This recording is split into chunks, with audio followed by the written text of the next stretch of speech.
ఆంధ్రప్రదేశ్ రాష్ట్రం వివిధ రంగాల్లో అగ్రస్థానంలో నిలిచిందని రిజర్వ్ బ్యాంక్ ఆఫ్ ఇండియా వెల్లడించింది. ఈ మేరకు తాజాగా ఒక నివేదికను విడుదల చేసింది. ఆర్థిక రంగంలోనూ రాష్ట్రం స్థిరమైన పురోగతి సాధించిందని పేర్కొంది. రిపోర్ట్లోని మరిన్ని వివరాలను ఈ వీడియోలో తెలుసుకుందాం.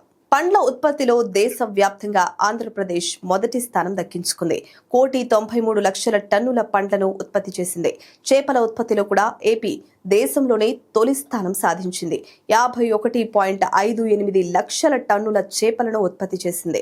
గత ఆర్థిక సంవత్సరంలో ఏపీ జీఎస్డీపీ 15.93 లక్షల కోట్లుగా నమోదైంది. తలసరి జీఎస్డీపీ 2.66 లక్షలుగా ఉంది. విద్యుత్ లభ్యతలో ఆంధ్రప్రదేశ్ 1,481 యూనిట్లతో దేశంలో 14వ స్థానంలో నిలిచింది. ప్రజారోగ్యం విషయానికి వస్తే ఏపీలో సగటు జీవితకాలం 70 ఏళ్లుగా నమోదైంది. పురుషుల సగటు జీవితకాలం 68 ఏళ్లు కాగా మహిళల సగటు జీవితకాలం 73 ఏళ్లు కావడం గమనార్హం. సుస్థిర అభివృద్ధి లక్ష్యాల సాధనలో ఆంధ్రప్రదేశ్ తెలంగాణ రాష్ట్రంతో కలిపి 74 మార్కులతో దేశంలో 10వ స్థానంలో నిలిచింది.